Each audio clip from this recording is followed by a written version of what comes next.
kakak?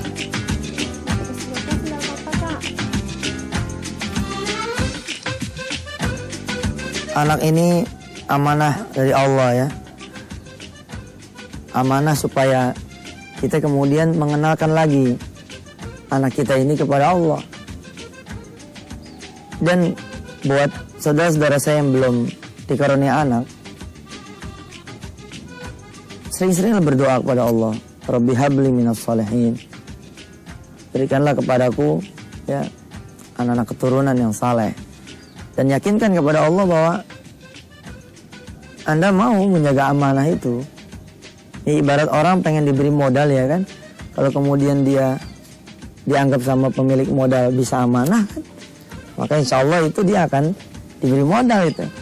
Jadi misalkan kayak ngomong gini, ya Allah kalau nanti saya punya anak, saya deh yang mau ngajarin Quran, saya deh yang mau ngajarin alif-alifan ya. Mah sini mah. Mana kakak? Ini sendalnya. Bilang langsung sama Allah bahwa kalau nanti punya anak gitu ya, pengen ngajarin sholat. Yang begitu itu kadang-kadang jadi cepat ya dalam membuat Allah memutuskan kita bisa memperoleh anak atau tidak. Waktu kita dulu nikah ya, ada janji-janji yang terucap. Kalau nanti punya anak gitu kan, kita pengen langsung nyantrenin gitu kan. Supaya anak kita jadi anak penghafal Al-Quran ya. Tapi ternyata yang lahir pertama perempuan. Akhirnya gak tega kita nyantrenin. Tadi niat tuh kalau udah 3 tahun, mau disantrenin ya. Tapi rupanya itu juga barangkali yang membuat kita jadi banyak, bukan banyak maksudnya, dapat pertimbangan kita kemudian diberikan anak. Sekali lagi, anak adalah amanah. Kalau kita tidak mampu mengenalkan anak kita kepada Allah, maka amanah itu dianggap gagal. Dan lebih gagal lagi kalau ternyata yang tidak mengenal Allah adalah kita. Na'udzubillah min dzalik. Yuk, sini mah.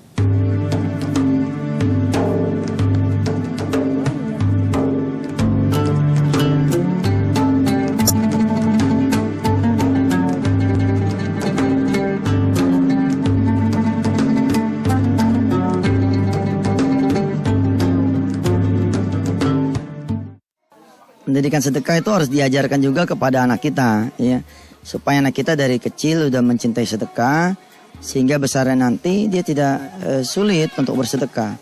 Kebanyakan orang tua ini suka salah ngajarin anak ya, anak selalu diajarin ya, betul nggak ngasih yang jelek ya kan. Para guru kadang-kadang ngasih tahu begini kan ke anak muridnya kan, kalau ada pakaian yang tidak terpakai, barang-barang yang tidak terpakai, bawalah, kemudian kita bagikan kepada orang yang membutuhkan. Harusnya kan nggak begitu. Kalau masih ada pakaian yang bagus, yang layak pakai, bawalah kemari, biar kita bagikan kepada orang yang tidak punya. Mestinya begitu.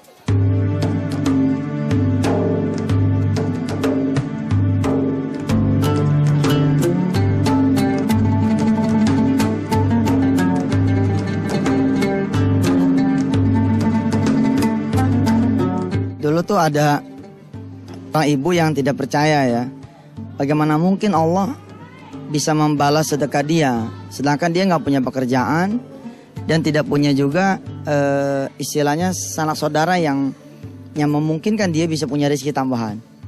Tapi hari itu dia berkenan untuk kemudian memberikan dia punya uang 5.000 rupiah ya di saat acara tausiah.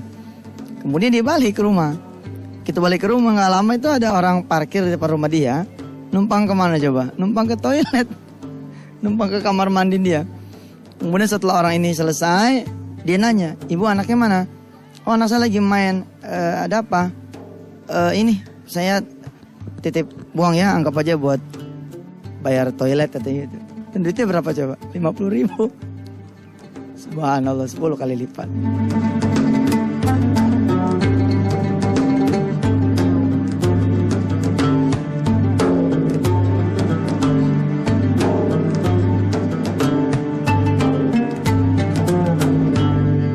Ada satu anak muda yang tidak percaya, masa sih hitung-hitungan 10 kali lipat itu ada ya. Padahal Harusnya dia percaya karena dia itu salah seorang pimpinan amil zakat ya. Cuman maksud dia gini loh. Selama ini dia tidak terbiasa menyuruh, mendorong, memotivasi orang untuk bersedekah dari sisi hitung-hitungan. Dia selalu mengatakan untuk membersihkan harta, untuk meraih keridhaan Allah, meraih pertolongan Allah. Tapi hari itu dia tertantang. Dia bilang begini, saya punya duit 1,5. Bisa nggak saya umrah? Iya, karena nada tantangan gitu kira-kira ya kita ngomong bercanda aja. Kalau cuma begini ente umroh mah, ente punya duit 1,5, ya itu biasa karena Allah emang janjinya begitu. Siapa yang ngasih 1,5, dia dapat 15 juta. Dalam kalamnya, manja abil hasanati falahu asyram salihah. Siapa yang ngasih 1 dibalas 10. Sekarang begini, ente punya istri, udah umroh belum?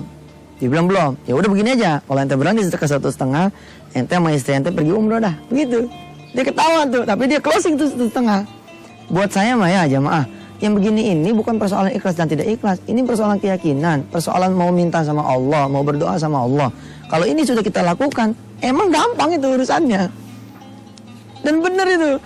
Nggak lama ya, dari dia punya majikan, dari dia punya bos, dari dia punya pimpinan yayasan, dia ditawarin untuk berangkat umroh.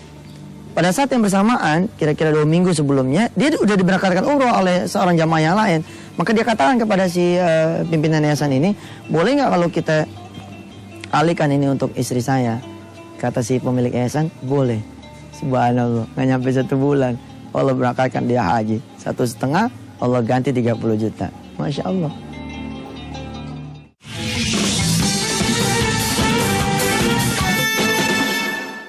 Masih ingat kan kisah tentang seorang anak muda yang sedekah 1,5 juta? Kemudian dia berhasil berangkat umroh berdua dengan istrinya. Padahal dia mengawali sedekah itu dengan tidak yakin. Nah yang saya yakinkan kepada Anda semua, bagaimana kalau Anda kemudian percaya dan berangkat dengan bersedekah itu melalui satu pondasi keyakinan yang luar biasa kepada Allah. Tentu hasilnya lebih hebat daripada dia. Orang ini kemudian datang lagi dan dia bilang mengaku salah dan dia harus percaya sekarang ini dengan ilmu sedekah. Kemudian dia memutuskan untuk bersedekah 300.000. Ketika kami tanya, buat apa 300.000? Rupanya dia punya cicilan mobil, kurang lebih angsurannya itu 3 juta. Secara bercanda lagi, kalimat itu bercanda. Kalimat yang sering saya pakai, tapi dia pakai akhirnya. Ustadz, kan menurut ilmu Ustadz, daripada ngeluarin 3 juta, mendingan 300.000 dong. Nah, saya bilang, iya, ya keluarin aja. Ya ini saya mau sedekah 300.000. Kemudian saya tanya sama dia. Ngomong-ngomong ya, saya bilang gitu. Mobilnya mana? Dia bilang, mobilnya disewain Ustadz. Loh kok disewain? Ya habis buat bayar angsurannya, saya harus menyewakan mobil itu. Kalau enggak, saya nggak bisa bayar angsuran. Oh, saya bilang stop. Enggak gitu caranya, enggak gitu. Gimana Ustaz caranya? Caranya begini. Kalau ente mau sekalian Allah bayarin itu angsuran, Allah tutup semua angsurannya, mobilnya aja yang ente sedekahin. Gitu saya bilang ke dia. Subhanallah, orangnya melotot. Waduh, dia bilang, mobil itu kan disewakan supaya hasil sewanya buat bayar angsuran. Sekarang Ustadz minta mobilnya disedekahin. Iya. Kalau mau dilunasin hutangnya sama Allah, angsuran tuh gak usah bayar sama sekali, udah aja sewain ke Allah dah, jebret gitu. Singkat cerita, bismillah. Dia datang dengan istrinya, dia datang dengan keluarganya, dia bilang, Ustadz ini kami sedekahkan mobil. Setelah serah terima, dia bilang begini, Ustadz kan mobilnya udah gak disewain ya. Bagaimana kalau kemudian Ustadz, mohon maaf ini mah kata dia, wayahnya dah bulan depan Ustadz yang bayarin. Waktu itu saya berdiri kemudian saya bilang sama dia, Fulan, kalau kemudian saya yang bayarin angsurannya bulan depan, itu namanya over credit, ya, bukan sedekah. Over credit itu namanya. Malah bawa lagi dah. Masa ente sedekah ke pesantren jadi aneh yang bayar gitu. Kalau mau anda terima begini, anda terima mobilnya, ente bayarin angsurannya. Begitu. Oh, tambah bingung itu jemaah, tambah bingung. Tapi saya godain, ente 1,5 jadi 30 juta. Masa yang begini nggak percaya? Ya dah, dia bilang gitu. Akhirnya samina watona nih ceritanya, walaupun saya tahu ada banyak kebimbangan di hati dia. Subhanallah, bulan itu dia dipanggil sama majikannya, dia dipanggil sama pimpinan yayasannya, dia dipanggil sama apa sih ya? Iya, ketua yayasannya, bahwa sebelum dia ada pergantian pimpinan, dia berkenan menaikkan dia punya gaji. Berapa? Dari 3,8 juta rupiah menjadi 7,8 juta rupiah. Alias ada 4 juta kenaikannya. Di mana coba? dalam waktu singkat Allah naikin tuh 4 juta. Secara bercanda saya bilang sama dia, lihat tuh, ente nyewain kepada manusia, ya mobil ente itu 3 juta. Ketika ente sewain ke Allah, Allah bayar 4 juta.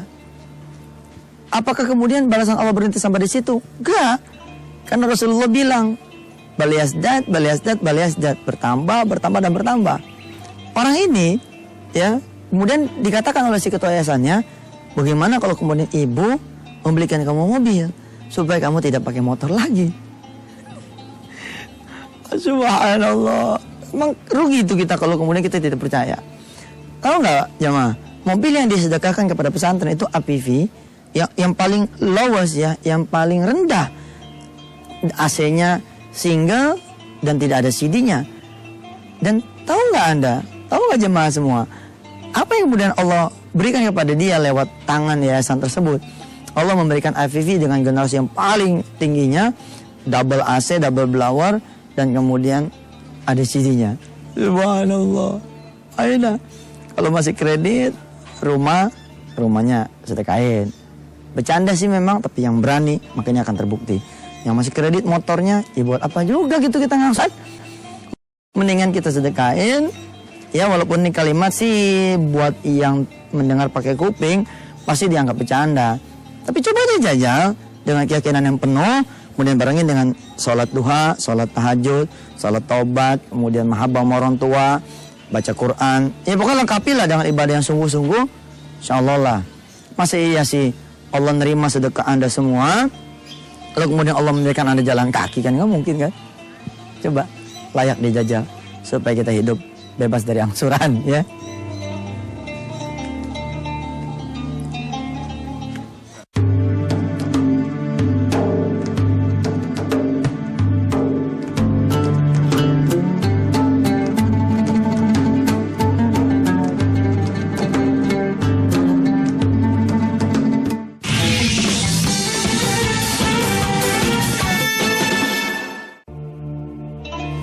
Pernah saya dijegat sama seorang tukang ikan ya.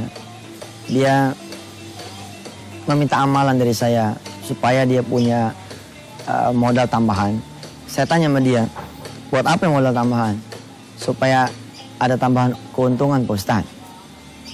Terus ya begitu, kalau dagang istilahnya gitu ya, satu lapak untungnya 50.000. Kalau pengen punya untung 100.000 harus 2 kali tuh lapaknya atau 2 kali modalnya. Jadi dia minta amalan untuk nambahin modal. Kemudian saya bilang begini, belum tentu itu, belum tentu bertambah modal, nanti bertambah keuntungan. Yang udah pasti mah tambahin syukurnya. Nanti keuntungan pasti bertambah. Karena Allah yang janji, la in syakartum la azidannakum. Wa la in kafartum inna adzabi lasyadid. Sudah dia tambahin syukurnya. Salat wajibnya gimana? Soalnya Pak Ustadz, kalau salat wajib sih ya dari sejak semula saya dagang di sini begitu kata dia itu. Saya udah sholat wajib berjamaah terus di masjid. Sholat sunnahnya gimana? Nah itu dia, kalau sholat sunnah emang masih rada rendah. Nah coba lah. Mulai termalam atau mulai hari atau mulai besok, jangan ada sholat wajib berjamaah kecuali dilakukan juga tuh sholat sunnahnya. Alias maksud saya tuh tambahin dah sholat sunnahnya sebagai tambahan syukur kepada Allah Subhanahu Wa Taala. Terus saya ingatkan kepada dia, jangan lupa bersedekah. Sebab bersedekah itu akan menambah kita punya rezeki ya, bukan hanya dari lapak itu, tapi dari Allah Subhanahu Wa Taala. Yang menarik dari sisi lain adalah ketika dia ngomong begini, tapi apa mungkin Pak Ustadz saya bertambah rezeki kalau saya tambahin syukur dengan cara begitu? Sebab kan modal saya nggak ada lagi kecuali itu. Saya bilang rezeki antum kan dari Allah, bukan dari ikan. Awalam ya'lamu annallaha yabsutur rizqa liman yasha wa yaqdir. Inna fi dzalika laayatin liqaumin yu'minun. Yang bisa melapangkan dan menyempitkan rezeki itu Allah, bukan ikan. Dia bilang bukan usaha, bukan pekerjaan kita, bukan ikhtiar kita, bukan perdagangan kita. Sudahlah Allah. Hari itu dibersedekah 5.000. Kemudian dia menyenangkan hatinya dengan sholat-sholat sunnah dan membayangkan bahwa dia akan segera mendapatkan rezeki tambahan dari Allah. Dan itulah yang terjadi. Karena itu memang janji Allah. Nggak mungkin Allah menyia-nyiakan orang yang udah sholat wajib, lalu kemudian dia mau nambah dengan sunnahnya, masa iya nggak ditambah rezeki dari Allah. Apalagi dia bersedekah kemarin ya 5.000. Masya Allah. Besoknya itu sebelum jam 12 itu ada anak muda datang. Bang, pinjam motornya, kata dia gitu. Buat apa?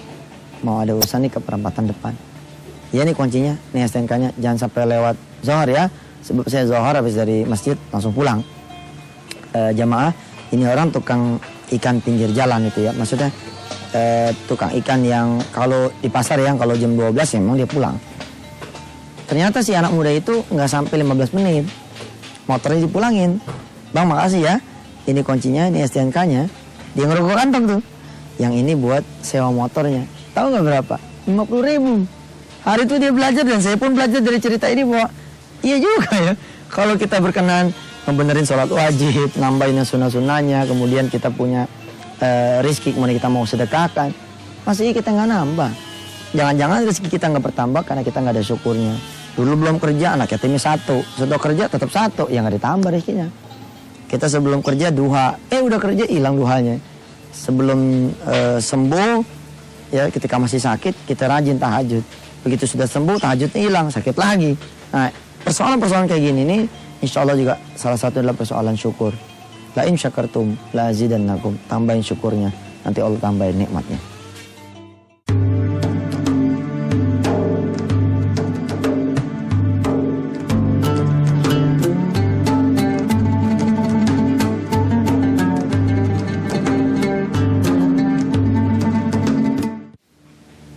Di Medan ada perwakilan kami ya, yang selama 2 tahun berturut-turut dia sedekah roti. Jadi selama dia bertugas di salah satu kepolisian, dia setiap hari Jumat itu ngosongin dia punya dompet.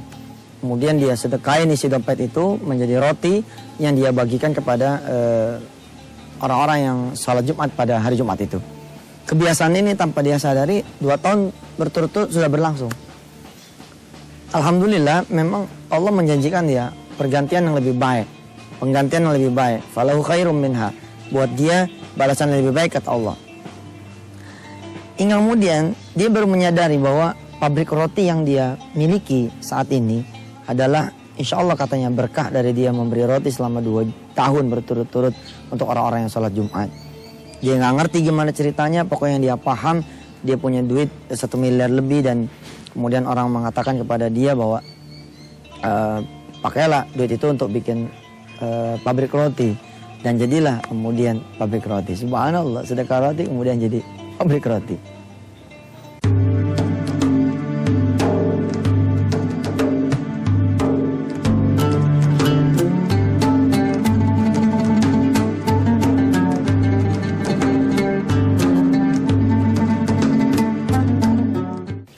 Saya ada punya tetangga ya, dan masih terhitung saudara dari saya punya istri, mantu istri saya punya nyai ya, yang percaya betul dengan perkalian sedekah, di mana setiap kita ngasih 1, kemudian dibayar 10 kali lipat.